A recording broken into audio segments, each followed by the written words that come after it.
Hi, my name is Chaplain Jamar, and I am a chaplain at the Ohio State Wexner Medical Center. And I will be presenting a didactic to you on the history of clinical pastoral education, or CPE. I think with any movement, it begins with the influences on a particular time, especially on a particular person like Antoine Boison, who is the father of clinical pastoral education. Please remember the name Antoine Boison because I will refer to him often throughout this didactic. Some of his influences, particularly around the 1920s, is John Dewey, who is an education reformer. During the time that Antoine Boison was in New York at Union Theological Seminary, John Dewey was influencing educators at Columbia University, and he was really challenging the education movement to move from this academic approach to a more experience-oriented approach. Um, then there's the liberal Protestant movement, or progressivism, of the time that allowed pastoral theology to become more clinical. Was really connecting Christianity with modern intellectual thinking.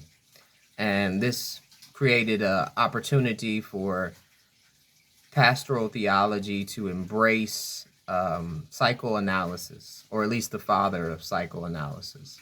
And we'll talk about that in a minute. The Emmanuel movement started with Dr. Elwood Worcester. And this was an early movement that embraced psychology and religion as they worked in clinics. The Emmanuel movement envisioned a pastoral psychotherapy in 1908. So it's really a cutting edge movement before its time in terms of clinical pastoral education and practice. Another influence in this time is the mental hygiene movement, which is an outgrowth of the moral movement, or a moral treatment movement, which was emphasizing a religious value in care for the mentally ill.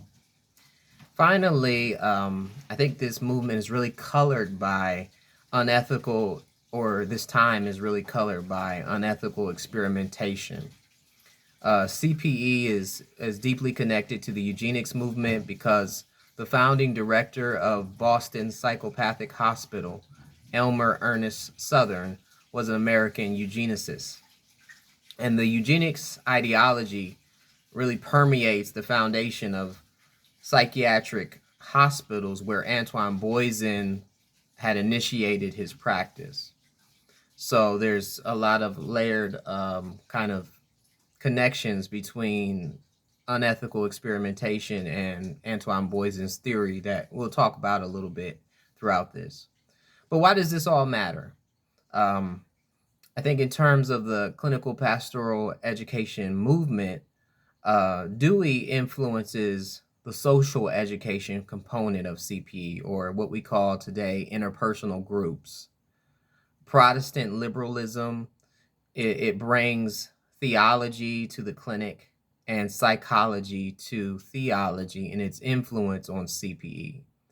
So the theological reflections that we do on patients in the clinic is largely connected to this Protestant liberalism that emerged during this time and wanted to connect psychotherapy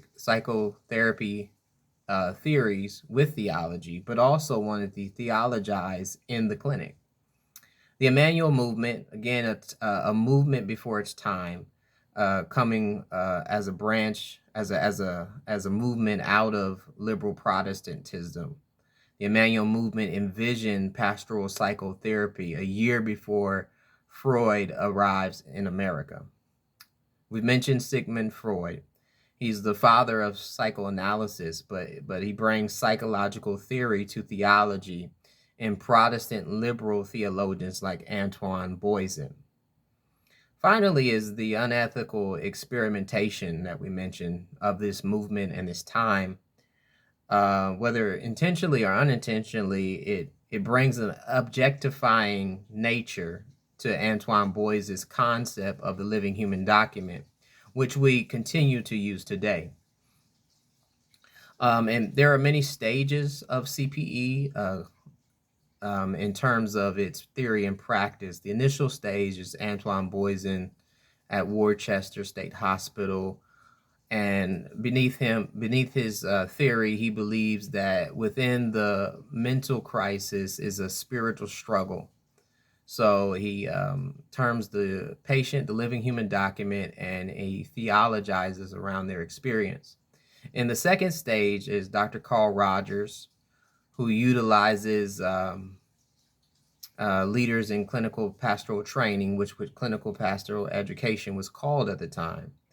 And Rogers' method created an opportunity to be patient focused, to really focus chaplaincy on patients in a way that imitated the psychotherapist. In the third stage, Dr. Faber asserts that the Rogerian practice, which was largely humanistic, puts the Christian faith in the background. So he develops a theory of pastoral communication. And in the fourth stage, which I believe we're in today, it places an emphasis on the special role of the pastoral counselor or minister providing spiritual and ministry care or ministerial care and not psychiatric care. So a lot of times in hospitals, we're the spiritual care experts. In the first decade of clinical pastoral movement would range around 1917 to 1926. And this is where the pioneers are growing and forming. I would call these the players of the movement, of the early movement. They include Antoine Boison, who is the father of clinical pastoral education, Dr. Elwood Worcester, who researchers call the empire builder. Again, he's the founder of the Emmanuel movement. Helen Flanders Dunbar, who's a practical theoretician. Richard Cabot, who is the father of hospital chaplaincy. And then they also include William Keller, who was a bonus kind of pioneer. Started a social training group in Cincinnati in 1922, which is noted to be a forerunner of CPE. So let's talk about these pioneers individually. Antoine Boison was a pastor in Boston, Massachusetts. He had a breakdown. Again, he believes mental illness was a spiritual struggle. So he brought seminarians from Yale to Worcester Hospital. His contributions to CPE today probably extend this, but here's just a few of the major ones. He's the father of it. He initiated the first group.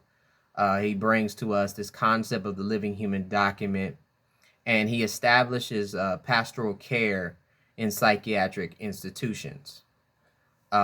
Secondarily is Richard Cabot, or Dr. Richard Cabot. He's a man of privilege. He's born to one of the oldest and most prominent families in Boston.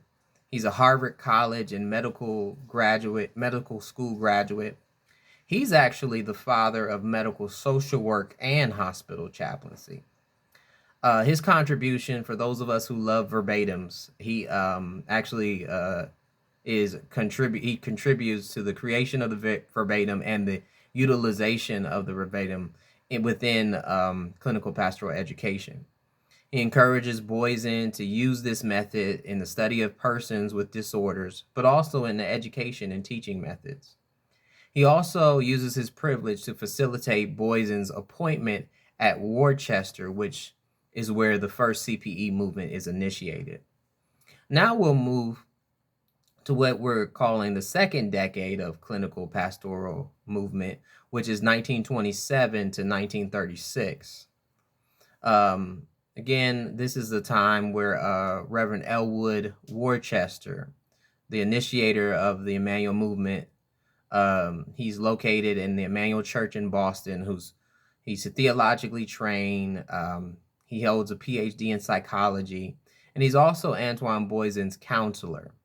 So this is where this early movement is kind of moving and doing the things that Antoine Boison would eventually capitalize on, capitalize on, and he's exposed to it through this pioneer and this builder. Then there's Dr. Helen Flanders Dunbar. She's a physician. She's a pioneer of psychosomatic medicine. She's also an early advocate of clergy-physician collaboration in the care of patients. She believes in the total picture of a person, looks for a more holistic view, understanding parts of a person are independent on one another. She is connected to Boys, and she's trained in his inaugural group of his inaugural CPE class. And history will note that she's a better organizer than Boysen, and this will play an important role later in the presentation. In the third decade of clinical pastoral education, or the movement, is 1937 to 1946. This is really the time where organizations are forming, and the question is really probing leaders. How do we train ministers? Do we train them in seminaries, theological spaces, or do we take them to where people suffer? Do we take them in hospitals and institutions where people are suffering? How do we train ministers? The Council for Clinical Training of Theological Students was incorporated on January 21st, 1930. It desired to bring, again, theological students into relationship with sufferers in various institutions. The key players of this organization are Richard Cabot, who we mentioned before, Philip Giles, a field secretary and interim director. Antoine Boysen was the secretary, and Helen Flanders Dunbar was the director of this group. Eventually, Dunbar moves the council for clinical training to its central office in New York. Here, they're interested in champion inner conflict and non-rational feelings. They're embracing a freedom through self-awareness or psychodynamics. But in 1944, Dr. Cabot and Dr. Giles separate from the New York group, and they form the Institute of Pastoral Care. So there's a break. And over the next years, other groups would also form, like Lutheran Advisory Council, Southern Baptist Association of CPE. The Boston organization, which is the Institute of Pastoral Care Incorporated, it began in 1925. It incorporated in 1944. This was situated in, or began in, Newton Theological Seminary. It was then called Andover Newton. It remained in close association with seminaries and graduate programs in theology. We see this today, how seminarians are trained regarding chaplaincy in both seminaries and also in hospitals, prisons, and other settings. In 1932, Austin Philip Giles made CPE a part of the curriculum at Andover Newton Theological School. In 1934, Giles began to develop reasons for setting the institute apart from the Council of Clinical Training. So this is again a continuation to explain the breaking of this group as they're starting to think about different ways to educate ministers and what's important to these students, what's most important to these students, or their own philosophy. In 1944, at a Boston conference, representatives from the Lutheran Advisory Council, the Institute of Pastoral Care, the Council for Clinical Training, and the Association of Seminary Professors in the practical fields began a process which becomes what we know now as ACPE. So they move, some of them break off and they collaborate and they move back together again. In 1967, the Association for Clinical Pastoral Education was formed, and it still remains the largest organization offering CPE today. Again, the break is between this idea, does CPE happen in the university or does it happen in the hospital or other settings? Tension existed early on from the time of Boysen to today around where ministers will be trained. In latter generations, latter decades, Dunbar and Seward Hiltner were active in making relationships with seminaries in the United States and Canada, and with the American Association of Theological Schools, what we now know as ATS. The Andover Newton Project spread beyond New England, and national conferences were organized as one who facilitates dialogue between seminary representatives and supervisors and contributes to the continued education of supervisors. So again, here's this breach or this break where some of the leaders are trying to move to seminaries or make partnerships with seminaries, while others are trying to organize and learn from one another through conferences and educating their supervisors. In the fourth decade, 1947 to 1956, this is the close of World War II.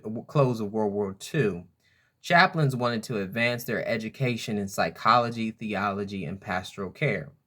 Seward Hiltner, in 1950, he becomes a professor of pastoral theology at a staple seminary that comes up often in CPE history, and that's Chicago Theological Seminary. This work and that of his graduates and others has vastly enriched the field today. The minimum requirement of CPE in 1953 was established by the National Conference of Clinical Pastoral Education, and it outlines a minimum requirement. You need a supervised practicum in interpersonal relationships, a writing of clinical notes for consultation with a chaplain supervisor, continued education opportunities to be offered during training periods, frequent association with interprofessional staff, group discussions, seminars, and other group experiences. The integration of psychological, ethical, and theological theory with practical understanding of personality and interpersonal relationships. A written eval by a student to chaplain supervisor at the end of the training, and a final eval written by chaplain supervisor at the end of the training. And this was established in 1953, and if anybody who's been through CPE or a unit of CPE knows that this has not changed much, that this is still, a lot of these are still in practice. Their agreed upon goals then, in 1953, the Council for Clinical Training Incorporated and the Institute of Pastoral Care Incorporated agreed upon 4 goals for clinical pastoral training. First was to enable students to gain a fuller understanding of people, their deeper motivations and difficulties, their emotional and spiritual strengths and weaknesses. Secondarily is to help students discover more effective methods of ministering to individuals and groups, to intensify their awareness of the unique resources, responsibility, and limitations of clergy. Thirdly is to help students learn to work more cooperatively with representatives of other professions and to utilize community resources, which may lead to a more effective living. Fourthly is to further the knowledge of problems met in pastoral care by providing opportunities for relevant and promising research. Again, 1953, this was established, and 50 some years later, this is still a practice. The 1940s and the 1967 is the expansion of or what I'm calling the expansion of the CPE movement. Organizations are starting to join together again. Lutheran Advisory Council and the Southern Baptist Association join the Institute for Pastoral Care and Council for Clinical Training in leading and contributing to the movement. They function largely separately, but they remain in dialogue with one another. In 1967, as we discussed, ACP, 4 groups come together, but they're still pretty much a white Protestant male organization. Collaborations are the Association of Professional Chaplains, National Association of Catholic Chaplains, and the Shema Association of Jewish Chaplains. These are collaborations that exist, but are still not connected. It's still a white male organization. And in the 5th decade, 1957 to 1967, and so on, things started to change. This is civil rights movement. This is civil rights movement has happened. People are starting to call into question certain things around race and religion. By the fifth decade, theological schools have included CPE in their curriculum. They've invited clinically prepared teachers to their facilities, encouraged by the American Association of Theological Schools. Again, in the 1960s, 70s, and 80s, with the influence of the civil rights movement and a pluralistic society, forced chaplaincy to start to confront its biases and its blind spots, which ushers in an age of what I'm calling tokenism. And I say tokenism because you start to see a bunch of firsts among the educators of CPE. There are advances for women. Helen Terkelsen, Terkelsen, was the first woman certified in ACPE. Cecilia B. Williams was the first Black woman educator, ACP educator. Celsa Ayala Colma was the first Latino woman ACP educator. So these are a lot of advances for women. In terms of people of color, George Polk is the father of RIM, and he's the first Black male ACP educator. Urias Beverly was the first Black president of ACPE in 1993. In terms of religion, non-Christian educators, Rabbi Jeffrey Silberman was the first Jewish male educator in 1984. Phyllis Toback was the first Jewish female educator. Trudy Hirschhorn was the first Buddhist educator. Again, some tokenism is going on. So advances are happening, but just on a very limited scale. In terms of LGBTQIA advancements, Jim Corrigan was the first openly gay ACP certified educator. In 1992, the ACP voted to approve the establishment of an ACPE gay and lesbian network. Joe Claire Wilson was elected as the first openly gay ACPE president in 1998. So there's a lot of tokenism, and that really concludes our lecture for today. I want to leave you with this thought that as we discuss, CPE is not much evolved since the 1950s. It's embraced some differences, but there is yet work to be done. And I think there's work to be done around even the methods we use. The methods we use are aged, and they're not evidence-based, as we have trying to move ourselves to be more evidence-based and more research-based. The other thing is it's one thing to have tokenism. It's another thing to have representation. And I think CPE, in terms of its leadership, in terms of its educators, in terms of its theories that it uses, can be more inclusive. So I hope you have learned something from this didactic on the history of clinical pastoral education. Thank you.